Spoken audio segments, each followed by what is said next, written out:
Hello everyone, welcome to our channel. ఈరోజు కథ నా రాక్షసుడు ముగింపు భాగం. అన్నయ్య ఎక్కడ మావయ్య అని విక్రమ్ అడిగితే అప్పుడే రూమ్లో నుంచి బయటికి వచ్చిన దేవ్ ఏడుపు ఫేస్ పెట్టి ఆద్య పక్కన కూర్చుంటాడు. దేవ్ డల్గా ఉండేసరికి ఏమైంది కన్నా అని ఆద్య ప్రేమగా తన్ని ఒడిలో కూర్చోబెట్టుకుని అడిగితే, అమ్మా, నన్ను స్వప్న మమ్మీ ఇంకా డాడీ ఇక్కడి నుంచి తీసుకొని అమెరికా వెళ్ళిపోతారంట. నాకు వాళ్ళతో వెళ్ళాలని లేదు, ఇక్కడే ఉండిపోతాను. ప్లీజ్ నువ్వైనా డాడీకి చెప్పు అని దేవ్ డల్గా అంటాడు. ఆద్య విక్రమ్ వైపు ఏం అర్థం కానట్టు చూస్తే, నేను మాట్లాడతా అని అన్నయ్య అని పిలవడంతో గౌతమ్ ఇంకా స్వప్న అక్కడికి వచ్చి నిలబడతారు.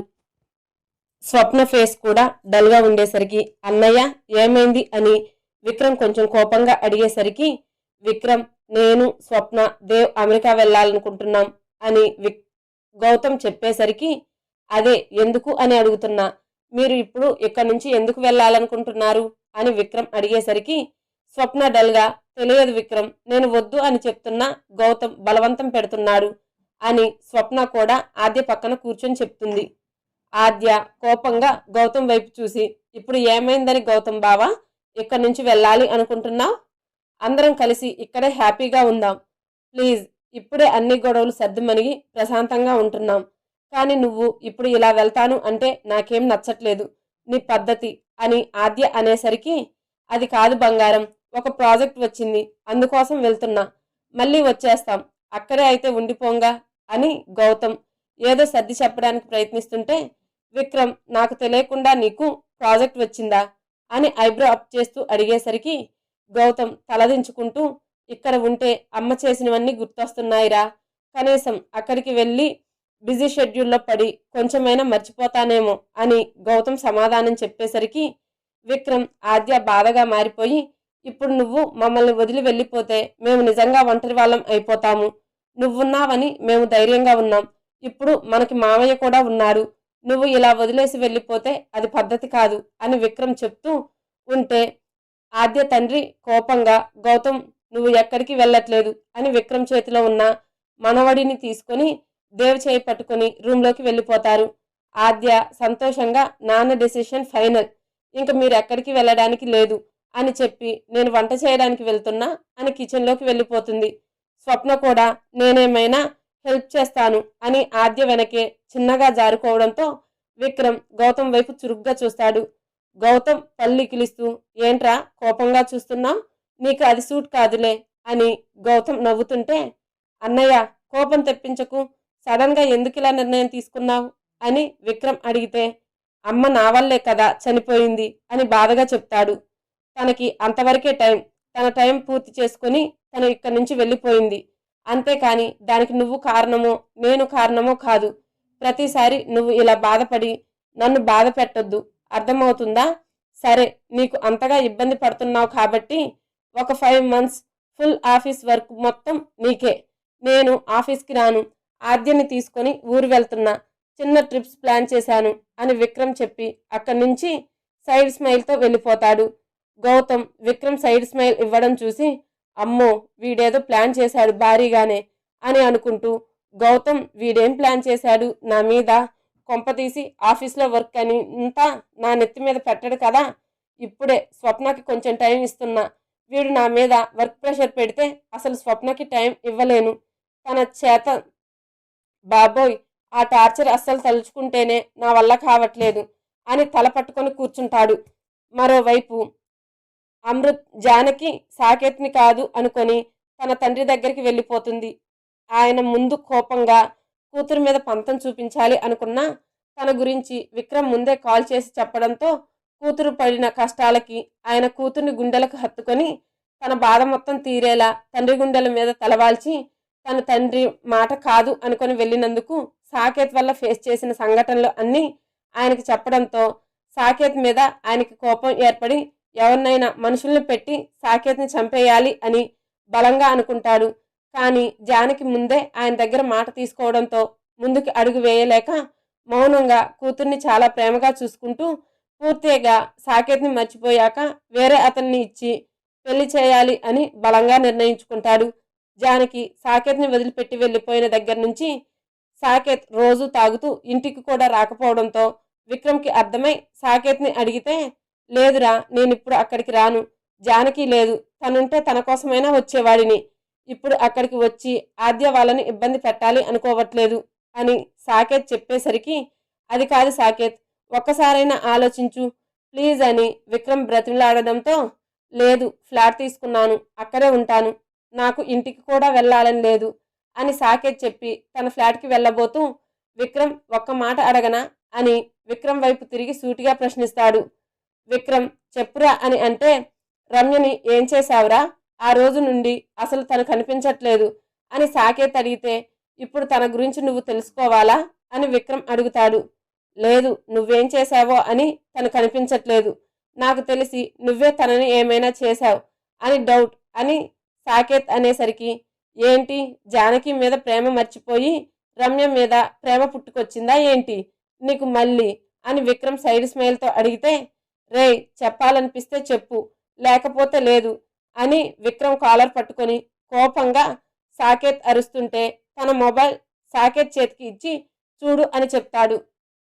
సాకేత్ ఫోన్లోది అంతా ఆశ్చర్యంగా చూస్తూ, తనకి ఇలా జరగాల్సిందే, నా జానకిని ఎన్ని రకాలుగా నరకాలు పెట్టింది అని సాకేత్ అనుకుంటూ ఫోన్ విక్రమ్కి ఇచ్చి విక్రమ్ని గట్టిగా హత్తుకొని, థ్యాంక్స్ రా, నాకు ఇంకొక హెల్ప్ చేస్తావా ప్లీజ్, జానకిని నన్ను కలపరా, అప్పుడు అడిగాను కదా జానకిని నన్ను ఒకటి చేయి అని, మళ్ళీ ఇప్పుడు అడుగుతున్నా, నా జానకిని నన్ను కలుపురా అని సాకేత్ బాధగా అడుగుతాడు.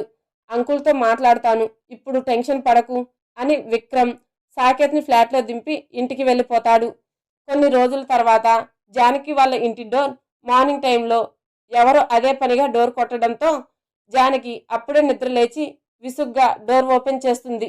ఎదురుగా కనిపించిన సాకేత్ వైపు కొన్ని నిమిషాలు అలాగే చూసి, మీరు రాంగ్ అడ్రస్కి వచ్చారు అని తన ఫేస్ మీద తలుపు వేయబోతుంటే, లేదు నేను కరెక్ట్ అడ్రస్కే వచ్చాను అని లోపలికి వచ్చిన సాకేత్ని చూసి, ఎవరు బేబీ అంటూ అప్పుడే బెడ్రూమ్లో నుంచి బయటకు వచ్చిన జానకి ఫాదర్ సాకేత్ని అక్కడ చూసి మొదట కోపం వచ్చిన విక్రమ్ ముందే ఆయన్ని కన్విన్స్ చేసి ఉండడంతో సాకేత్ని ఏమీ అనలేక, నువ్వా, వచ్చి లోపల కూర్చో బాబు అని చెప్పి, తల్లి కాఫీ తీసుకొనిరా అని జానకికి చెప్తాడు.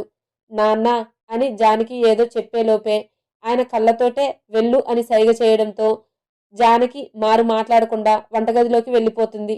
ఓపెన్ కిచెన్ కావడంతో సాకేత్ జానకికి సైట్ కొడుతుంటే, సాకేత్ ఎదురుగా కూర్చున్న ఆయన, చూడు బాబు, విక్రమ్ చెప్పాడు అని కాదు గాని నువ్వు తనని నిజంగా ప్రేమిస్తే తనని ఒప్పించి పెళ్లి చేసుకో, ఎందుకు నిన్ను మళ్ళీ పెళ్లి చేసుకోమంటున్నాను అంటే, నువ్వు ప్రేమ అని తన వెంటపడి తన్ని తీసుకువెళ్ళిన దగ్గర నుంచి నాకు తెలిసి తను నీతో ఒక 6 months మ్యాక్సిమం నువ్వు ప్రేమించక ముందు సంతోషంగా ఉండొచ్చు, కానీ నిన్ను పెళ్లి చేసుకున్న తర్వాత తన జీవితం నరకంగా మారిపోయింది.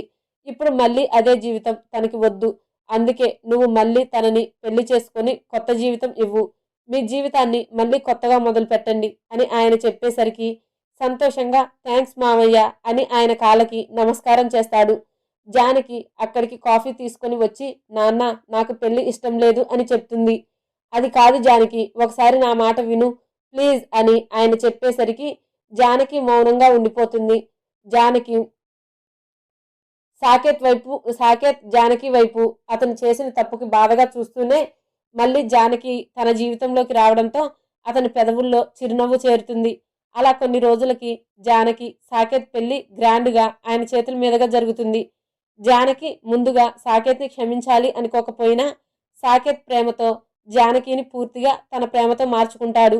మరోవైపు విరాజ్ నిద్రపోతూ ఉంటే విరాజ్ వైపు కొన్ని నిమిషాలు అలాగే చూసి తనకి నిద్ర పట్టకపోవడంతో బాల్కనీలోకి వెళ్ళి నిలబడి ఆకాశంలోకి చూస్తూ అసలు ఏం జరుగుతుంది తన జీవితంలో, విరాజ్ నిజంగానే మారాడా అని స్రవంతి ఆలోచిస్తూ ఉండేంతలో ఎప్పుడు లేచి వచ్చాడో తెలియదు, కానీ తన వెనకాలే వచ్చి స్రవంతిని వెనక నుండి హత్తుకొని, ఏమైందిరా అని చాలా ప్రేమగా అడుగుతాడు.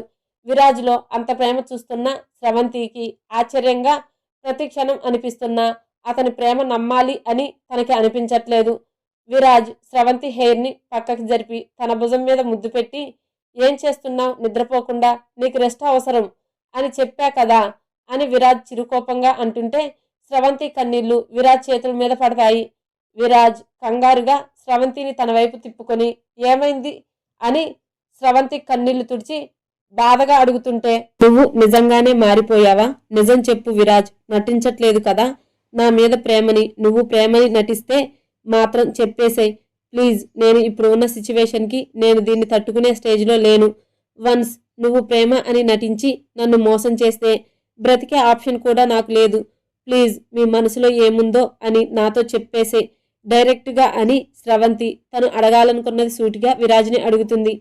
విరాజ్ బాల్కనీలో ఉన్న విజిటింగ్ చైర్లో కూర్చొని స్రవంతిని తన ఒడిలో కూర్చోబెట్టుకొని, ఎందుకు ప్రతిదానికి నెగిటివ్గా ఆలోచిస్తున్నావు?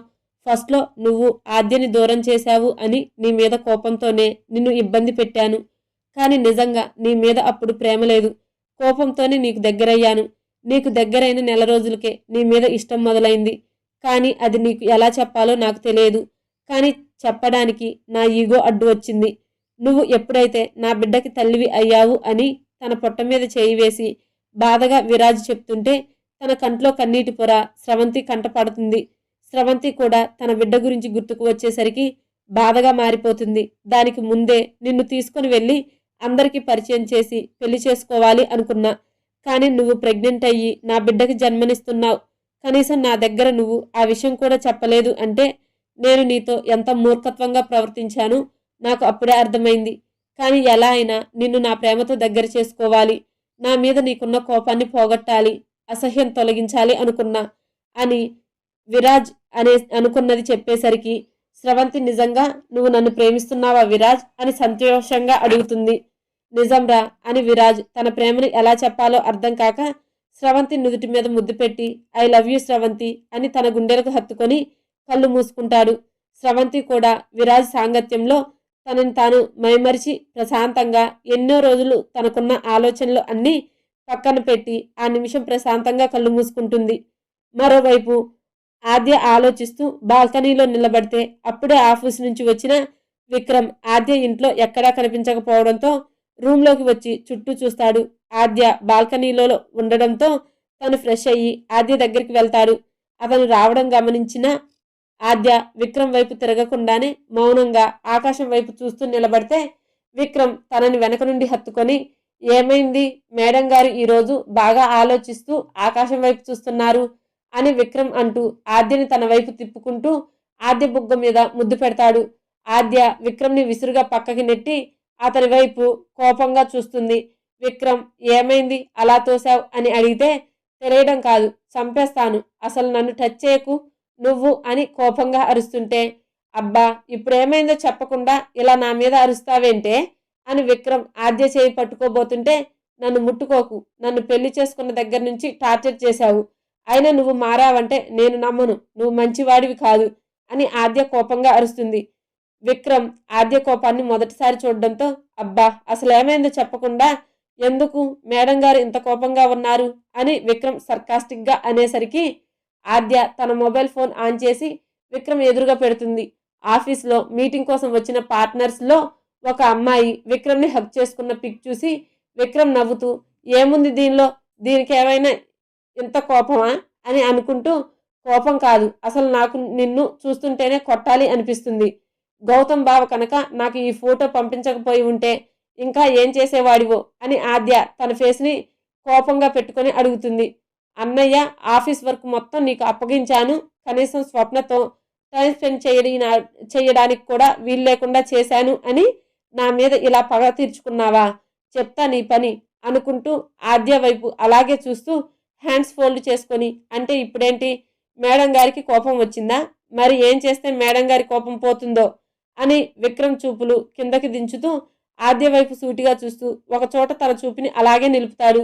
అతని చూపు ఎక్కడ ఉందో గమనించకుండా విక్రమ్ వైపు కోపంగా చూస్తుంటే విక్రమ్ చెదిరిన పైట నుంచి కనిపిస్తున్న ఆద్య నడుము వైపు చూస్తూ ఇంకా తనని తాను అదుపు చేసుకోలేక ఆద్య నడుము మీద చెయ్యి వేసి గట్టిగా ప్రెస్ చేస్తూ తనని అతని మీదకే లాక్కొని తన మెడవంపుల్లో అతని పెదవులతో గిలిగింతలు చేస్తుంటే అప్పటి వరకు విక్రమ్ మీద ఉన్న కోపం మొత్తం దూది పింజలా ఎగిరిపోతుంది.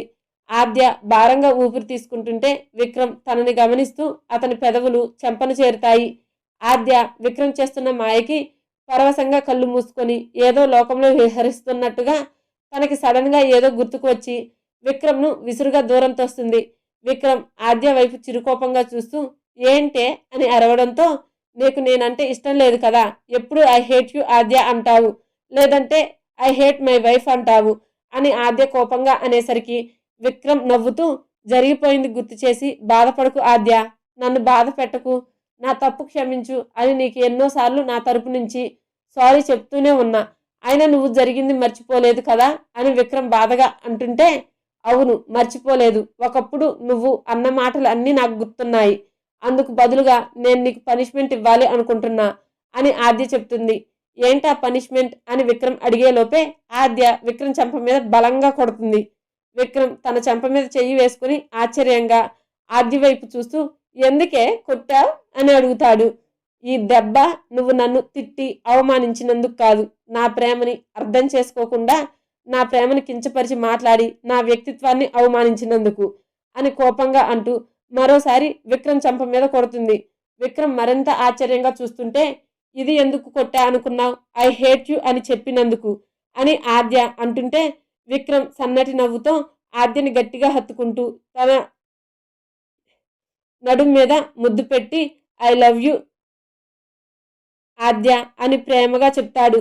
మరోవైపు విక్రమ్ ఇచ్చిన పనిష్మెంట్ ఆద్య ద్వారా స్వప్నకి తెలియడంతో గౌతమ్ సరిగ్గా ఇంటికి రాకపోవడంతో దేవ్తో తను పూర్తిగా టైం స్పెండ్ చేస్తుంది. దేవ్కి భోజనం తినిపించి తన స్టోరీస్ చెప్తూ నిద్రపుచ్చడంతో దేవ్ తొందరగా నిద్రపోతాడు. స్వప్న ఆలోచిస్తూ సీలింగ్ వైపు అలానే చూస్తూ ఉంటుంది. గౌతమ్ వచ్చింది కూడా తను గమనించక అలాగే సీలింగ్ వైపు చూస్తుంటే గౌతమ్ ఫ్రెష్ అప్ అయ్యి స్వప్న పక్కన చేరి తన బుగ్గ మీద గట్టిగా కొరికేసరికి చురుక్కుమన్న నొప్పికి స్వప్న భయంగా గౌతమ్ వైపు చూస్తుంది. ఏంటి మేడం గారు ఏదో ఆలోచిస్తున్నారు అని స్వప్నని అతని గుండెల మీదకి చేర్చుకొని తన నుదుటి మీద ముద్దు పెట్టి ప్రేమగా తల నిమురుతూ అడుగుతాడు. నీ గురించే ఆలోచిస్తున్నా గౌతమ్, నీకు బాగా వర్క్ స్ట్రెస్ ఎక్కువైంది కదా, అందుకే ఆలోచిస్తున్నా. బాబుని ఆద్యకి అప్పగించి నీతో పాటు నేను కూడా ఆఫీస్కి వద్దామనుకుంటున్నా అని స్వప్న ఆలోచిస్తున్నది చెప్పేసరికి, వద్దురా, తనని పూర్తిగా నీ ప్రేమ అందించు, నేను కష్టపడి వస్తే ఇంట్లో నన్ను బాగా చూసుకోవడానికి నువ్వు కావాలి కదా, నువ్వు కష్టపడి నేను కష్టపడి ఇద్దరం వీక్ అయిపోతే ఎలా అని గౌతమ్ అంటూ స్వప్నని తన 2 చేతుల్లోకి ఎత్తుకొని బెడ్రూమ్కి అటాచ్డ్గా ఉన్న మరో బెడ్రూమ్కి తీసుకొని వెళ్ళి తనని బెడ్ మీద పడుకోబెట్టి తన మీదకి చేరుతూ స్వప్న కళ్ళలోకి చూస్తాడు. స్వప్న తన సమ్మతం తెలిపేసరికి గౌతమ్ తనని సున్నితంగా తనలోకి చేర్చుకుంటాడు. ఆ రాత్రి ఇద్దరు నిద్రకి దూరమై ఎప్పుడో తెల్లవారుజామున నిద్రలోకి జారుకుంటారు. విక్రమ్ ఆద్యని ఎత్తుకొని మేడ మీదకి తీసుకుని వెళ్ళి అక్కడ ఉన్న ఉయ్యాలలో విక్రమ్ కూర్చుంటాడు. ఆద్య ఆశ్చర్యంగా ఆ ఉయ్యాల వైపు చూస్తూ ఉంటే తనని తన ఒడిలో కూర్చోబెట్టుకొని, ఏమైంది అంత ఆశ్చర్యంగా చూస్తున్నావు అని విక్రమ్ అడిగితే, ఇది ఎప్పుడు ప్లాన్ చేశావు, చాలా బాగుంది అని ఆద్య అంటుంది. ఉయ్యాలకి మల్లెపూల పందిరి అల్లించి చాలా అందంగా ఉంటుంది. అప్పుడే సన్నగా పడుతున్న వాన చినుకులకి విచ్చుకున్న మల్లె పువ్వులు పరిమళాల్ని ఇద్దరి మనసు తేలికపడి హాయిగా అనిపిస్తుంటే విక్రమ్ ఆద్యని తన వైపు తిప్పుకొని తన పెదవులు అందుకుంటాడు. ఇద్దరూ వాళ్ళ ఆనందంలో అలా ఉండిపోతారు. ఇలా అన్ని జంటలు ఆనందంతో ఉండిపోతారు. ఇంతటితో నా రాక్షసుడి స్టోరీ కంప్లీట్ అయిందండి. డెవిల్ ప్రొఫెసర్ ఇప్పటి నుండి కంటిన్యూగా వస్తుంది. ప్లీజ్ సబ్స్క్రైబ్ చేసుకోండి. Thank you very much.